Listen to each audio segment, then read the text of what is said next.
Welcome back, friends. And today we will discuss statistics. And in statistics we will discuss measures of dispersion. This is the lecture number 7 of this series. इस series का ये 7th lecture है measures of dispersion का. और measures of dispersion में now we are going to discuss mean deviation. What is mean deviation? What is the need of mean deviation? And what are the purposes of mean deviation? So इससे पहले mean deviation से पहले हमने quartile deviation discuss किया. Quartile deviation किस तरीके से calculate करते हैं, what are the objectives of quartile deviation and advantages and limitations of quartile deviation we have also discussed. हमने ये भी डिस्कस किया कि उसके एडवांटेजेस क्या हो सकते हैं और उसके डिसएडवांटेजेस यानी डीमेरिट्स क्या क्या हो सकते हैं. तो बेसिकली जो उसका स्कोप ऑफ एप्लीकेशन है क्वार्टाइल डेविएशन का, मैंने कहा था कि क्वार्टाइल डेविएशन उस केस में हम यूज़ करते हैं when there is less fluctuations और very very nominal fluctuations in the variables, कि जहाँ वेरिएबल्स में बहुत कम फ्लक्चुएशंस हैं या फ्लक्चुएशंस नहीं हैं. Only in that case quartile deviation may be useful because it covers only 50% value. केवल 50% वैल्यू को ही कवर करता है क्वार्टाइल डेविएशन, एक क्वार्टाइल फर्स्ट और एक quartile third. So in order to overcome this limitation of quartile deviation mean deviation began to use. कि mean deviation क्यों यूज़ किया? मीन डेविएशन इसलिए यूज़ किया गया क्योंकि जो एक लिमिटेशन थी क्वार्टाइल डेविएशन की, quartile deviation covers only 50% values. That is why that was the main reason, that was the main limitation of quartile deviation, and because of that reason, because of that limitation, mean deviation came into existence. mean deviation जो है start करना use किया. But अब mean deviation का जो आप advantage कह सकते हो और उसका मेरिट कह सकते हो वो ये है कि मीन डेविएशन सीरीज में जितनी भी ऑब्जर्वेशंस हैं, each and every observation in the series is counted while calculating mean deviation. कि जब हम मीन डेविएशन कैलकुलेट करते हैं, मीन डेविएशन के थ्रू जो है डिस्पर्सन को आप फाइंड आउट करते हो, तो मीन डेविएशन एक सीरीज में जितनी भी वैल्यूज़ या ऑब्जर्वेशन दी हुई हैं उन सभी वैल्यू और सभी ऑब्जर्वेशन को कंसीडर करता है. It considers each and every element और each and every value observation in the series. That is why it is more useful than quartile deviation और रैंक और इंटर क्वार्टाइल रेंज. कि इसको अगर इसकी यूटिलिटी देखें तो इट इज़ मोर यूजफुल. अगर हम इसको कंपेयर करें, if you will compare mean deviation with quartile deviation, rank और इंटर क्वार्टाइल रेंज, तो the result are more reliable generated through mean deviation. की मीन डेविएशन के थ्रू जो रिजल्ट आप जनरेट करते हो, जो आउटकम प्रोड्यूस करते हो, ये ज़्यादा रिलायबल है. क्यों ज़्यादा रिलायबल है? क्योंकि ये सभी ऑब्जर्वेशन पर बेस्ड है. जितनी भी वैल्यूज़ हैं एक वेरिएबल की जितनी भी वैल्यूज़ हैं उन सभी वैल्यू को आप काउंट करते हो, कंसीडर करते हो at the time of calculating dispersion through mean deviation. Fine. तो अब मीन डेविएशन को अगर हम टेक्निकली बोलें तो mean deviation is also known as average deviation और first moment of dispersion. Mean deviation को एवरेज डेविएशन भी बोलते हैं और फर्स्ट मोमेंट ऑफ डिस्पर्सन भी बोलते हैं. So it is also known as average deviation and first moment of dispersion. Right. Mean deviation पहली बात. दूसरी चीज, मीन डेविएशन को आप दोनों तरीके से कैलकुलेट कर सकते हो. Mean deviation can be found out either by using mean और मीडियन. आप मीन के थ्रू भी मीन डेविएशन निकालते हैं और मीडियन के थ्रू भी मीन डेविएशन निकालते हो. तो मीन डेविएशन आप दोनों टेक्निक से निकाल सकते हो. You can use mean for calculating mean deviation और you can use median for calculating mean deviation. आप मीन के थ्रू भी मीन डेविएशन निकाल सकते हो और मीडियन के थ्रू भी मीन डेविएशन निकाल सकते हो. It depends on if something is specified in question that how you have to calculate mean deviation, either by using mean or median.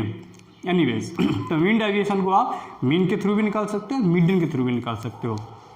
Next thing is कि मीन डेविएशन में जो भी deviation आप लेते हो जो भी डेविएशन वैल्यू लेते हो इधर फ्रॉम मीन और मीडियन, उस डेविएशन वैल्यू को मॉडुलस में हम शो करते हैं, यानी deviation is taken and deviation is represented in modulus and the impact of modulus is all the value become positive. जब हम मॉडुलस में कोई डेविएशन लिखते हैं, कोई डिफरेंस लिखते हैं, तो वो नेगेटिव भी होता है तो भी वो पॉजिटिव बन जाता है। This is the impact of modulus value.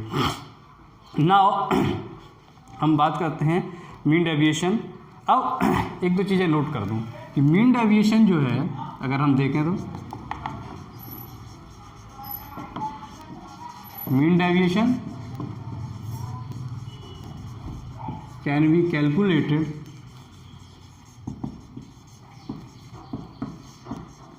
either by using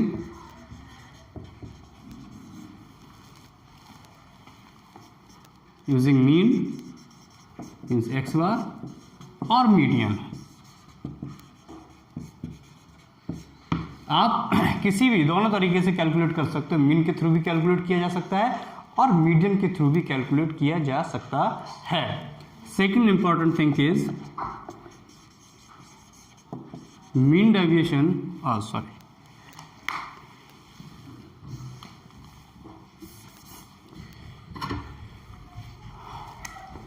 mean deviation is represented by Greek letter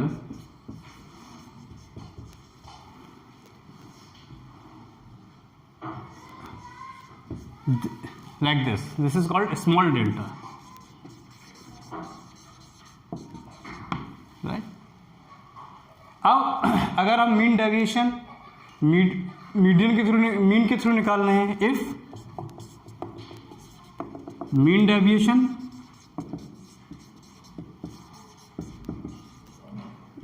through mean, तो इसे कैसे रिप्रेजेंट करेंगे? डेल्टा एक्स बार। अगर हम मीन डेविएशन मीन के थ्रू निकाल रहे हैं then it will be represented like this, delta x bar, और mean deviation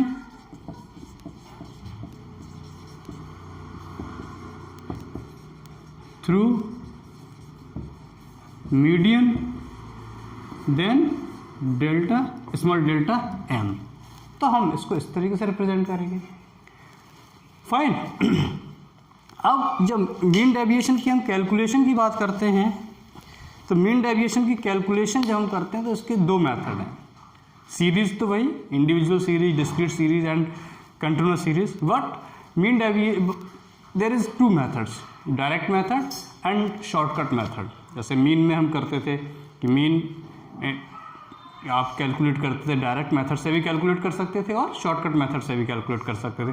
बिल्कुल वैसे ही मीन डेविएशन के केस में है कि मीन डेविएशन को आप डायरेक्ट मेथड से भी कैलकुलेट कर सकते हो और शॉर्टकट मेथड से भी कैलकुलेट कर सकते हो। तो सबसे पहले हम मीन डेविएशन अब मीन डेविएशन को सबसे पहले हम इंडिविजुअल सीरीज में कैलकुलेट करेंगे और पहले मीन को कंसीडर करके हम करेंगे। पहले मीन से हम देखेंगे करके और फिर उसके बाद हम मीडियन से करेंगे। इसको मैं साफ कर देता हूं।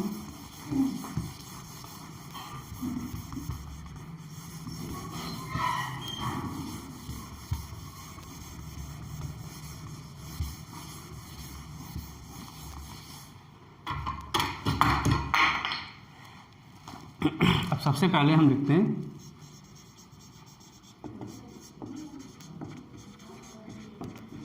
मीन डेविएशन इन इंडिविजुअल सीरीज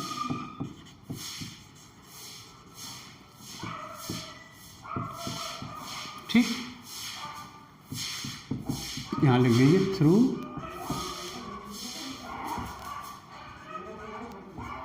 मीन।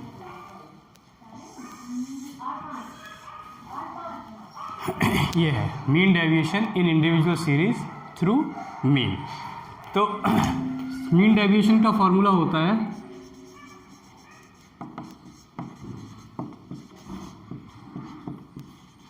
इसको इस तरीके से लिख सकते हैं। पहले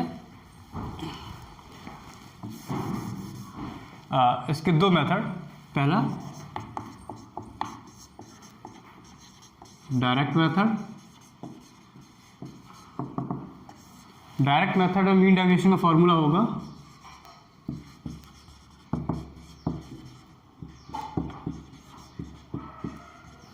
मीन डेविएशन यानी कि small delta x bar equal to summation modulus D x bar upon N, summation modulus D x bar upon N. और कोफिशिएंट ऑफ मीन डेविएशन का फॉर्मूला होगा कोफिशिएंट ऑफ मीन डेविएशन, इसका formula होगा mean deviation, मैं M D लिख देता हूँ, mean deviation upon mean और small delta x bar upon x bar, ये होगा कोफिशिएंट ऑफ मीन डेविएशन का फॉर्मूला डायरेक्ट मेथड से। जब आप डायरेक्ट मेथड यूज करोगे तो मीन डेविएशन का फॉर्मूला होगा summation modulus D x bar upon N, और कोफिशिएंट ऑफ मीन डेविएशन का फॉर्मूला होगा mean deviation upon mean small delta x bar upon x bar. अब दूसरा आते हैं शॉर्टकट मेथड।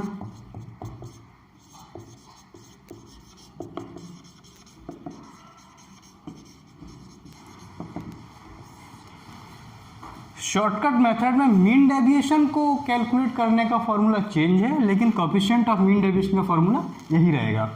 तो लिखिए मीन डेविएशन का फॉर्मूला क्या हो जाएगा, मीन डेविएशन का फॉर्मूला होगा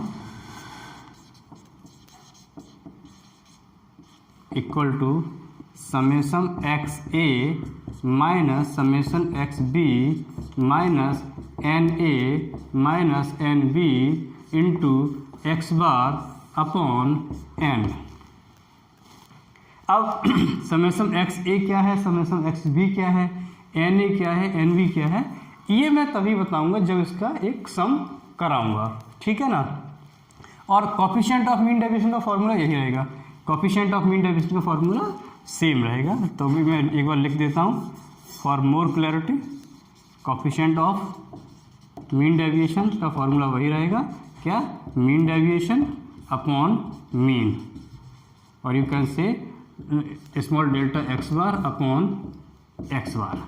सो ये फॉर्मूला हो जाएगा कोफिशिएंट ऑफ मीन डेविएशन का, जो सेम रहेगा दोनों मेथड में, चाहे आप डायरेक्ट मेथड यूज़ करो और शॉर्टकट मेथड यूज़ करो, लेकिन मीन डेविएशन को निकालने का फॉर्मूला चेंज है। तो अब एक इलस्ट्रेशन करेंगे इसकी और आपको क्लियर हो जाएगा, दोनों मेथड से करेंगे, डायरेक्ट मेथड से भी और शॉर्टकट मेथड से भी। तो मीन डेविएशन के थ्रू मीन के थ्रू जब हम मीन डेविएशन कैलकुलेट करते हैं तो सबसे पहले हमें मीन कैलकुलेट करना पड़ता है, एवरेज कैलकुलेट करना पड़ता है। ऐसे ही जब मीन डेविएशन को हम मीडियन के थ्रू कैलकुलेट करते हैं तो सबसे पहले हम मीडियन कैलकुलेट करते हैं और उसके बाद फिर मीन डेविएशन कैलकुलेट किया जाता है। सो अभी हम मीन के थ्रू निकाल रहे हैं, तो पहले हम मीन कैलकुलेट करेंगे और मीन के बाद डेविएशन कैलकुलेट करेंगे, उस डेविएशन का टोटल करेंगे और उसके बाद फिर हम मीन डेविएशन कैलकुलेट करेंगे। So now let us solve a illustration. हम एक इलस्ट्रेशन सॉल्व करते हैं।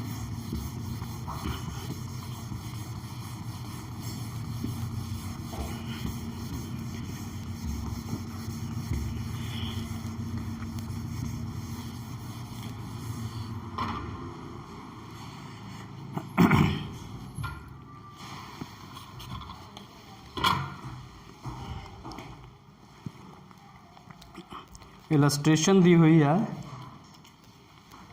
ये, ओके,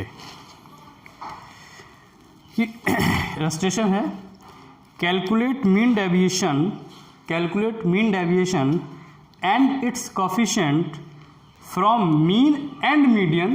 तो पहले मीन से निकालेंगे उसके बाद मीडियन से। Calculate mean deviation and it's coefficient from mean and median for the following prices. कुछ प्राइस दिए हुए हैं, उन प्राइसेस से हमें मीन डेविएशन निकालना है, मीन के थ्रू भी और मीडियन के थ्रू भी। तो पहले हम मीन के थ्रू निकालते हैं, उसके बाद फिर हम मीडियन के थ्रू निकालेंगे। तो देखिए क्या है प्राइसेस, वेरिएबल प्राइस के फॉर्म में है तो यही वैल्यू हो गई एक्स की। 210, 220, 225 3 टाइम्स,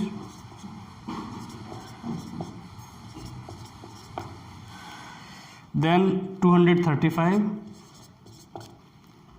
240, 250, 270 and 280 ये प्राइस दिया हुआ है। और ये सीरीज कौन सी है? It is a individual series. ये सीरीज कौन सी है? ये सीरीज इंडिविजुअल सीरीज है, राइट। तो मैंने सबसे पहले क्या बताया कि अब हमें मीन के थ्रू मीन डेविएशन निकालना है। You have to find out mean deviation by using mean. और इसके लिए सबसे पहला स्टेप क्या होगा कि सबसे पहले आपको इसका मीन निकालना होगा, एवरेज निकालना होगा। तो इंडिविजुअल सीरीज में मीन निकालने का फॉर्मूला क्या है? आपको याद होना चाहिए, summation X upon N. Summation X क्या है? इन सभी वैल्यू का total.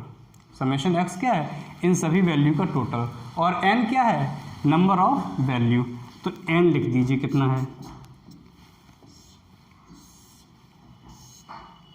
n equal to 1 2 3 4 5 6 7 8 9 10। n की वैल्यू तो होगी 10 और समेशन x क्या है? इनका टोटल 5 5 10 5 15 5 20 की 0 लगी 2 2 और 1 3 2 5 4 2 7 और 2 9 2 11 और 3 14 4 18 और 5 23 7 38 की 8 कैरी किया, ये हो गया 8 38 की 8 कैरी किया 3 3 और 2 हाँ, तो ये आ जाएगा, ये आ गया 2380 2380। ठीक, ये आ गया एक्स टोटल ऑफ प्राइसेस। अब इसमें हम मीन निकाल लेते हैं। तो X bar equal to 2380 upon 10 equal to 238। तो मीन आ गया हमारा, एवरेज आ गया ₹238। ठीक है। अब नेक्स्ट स्टेप क्या होगा?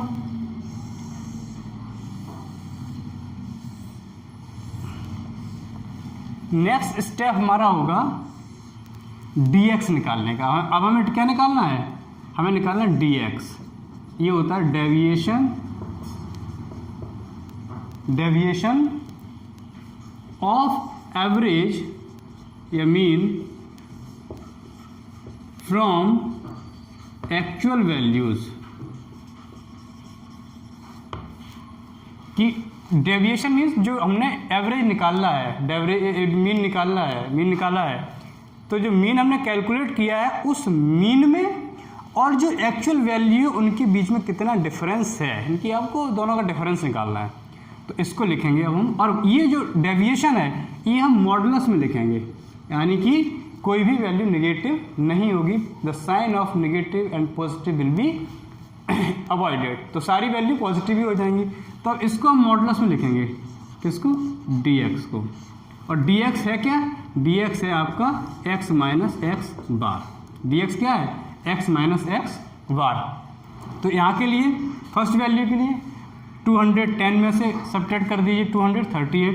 तो वैल्यू माइनस तो होगी नहीं क्योंकि मॉडुलस में लिख रहे हैं। 28 यहाँ पर 18, यहाँ 13, यहाँ भी 13, यहाँ भी 13, यहाँ 3, यहाँ 2, यहाँ 12, यहाँ 32 और यहाँ 42 है ना। यहाँ आ जाएगा 42।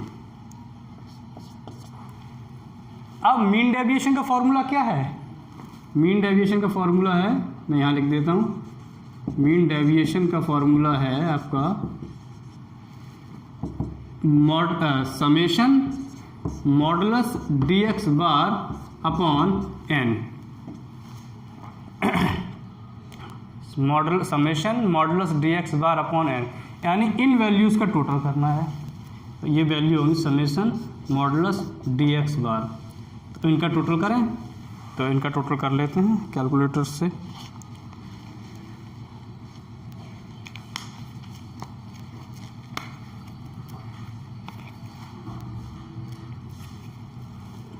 कितनी कितनी वैल्यू है? 28 प्लस 18 प्लस 13 3 टाइम्स यानी 39 +325 +12 +32 +42 176। ये वैल्यू कितनी आ रही है? ये इसका टोटल कितना आ रहा है? इसका टोटल आ रहा है 176। ठीक है, तो और n तो 10 ही है, तो अब मीन डेविएशन निकाल लेते हैं। इसकी जगह हम प्लेस कर देते हैं 176/10, तो ये आ गया 17.6 रुपीज़। 17.6 आया आपका मीन डेविएशन। किसके थ्रू? मीन के थ्रू। अब इनका कॉफिशिएंट निकालना है, कॉफिशिएंट ऑफ मीन डेविएशन। उसका फार्मूला क्या बताया था? उसका फार्मूला बताया है मीन डेविएशन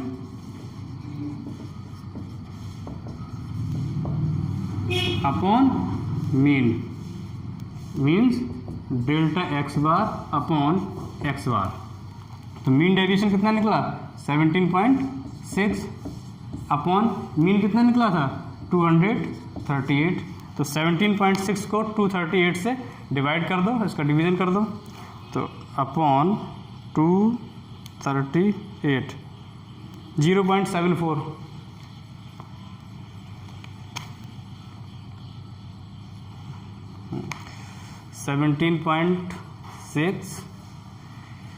एक सेकेंड फिर से करें। 17.6 अपॉन 238 इक्वल्स टू 0.074। 0.074 ये होगा आपका कॉफिशिएंट ऑफ मीन डेविएशन। ये हमने किया डायरेक्ट मेथड के थ्रू और यूजिंग मीन। अब आज के लेक्चर के लिए इतना काफ़ी है। अब नेक्स्ट लेक्चर में हम जो है मीन डेविएशन को मीन के थ्रू शॉर्टकट मेथड से भी करेंगे और मीडियन के थ्रू भी कैलकुलेट करेंगे। इसको आप नोट कर लेना, फॉर्मूले ध्यान से नोट करना, and just once go through that lecture, and if you have any problem, any query, you can ask me. Okay, thank you very much.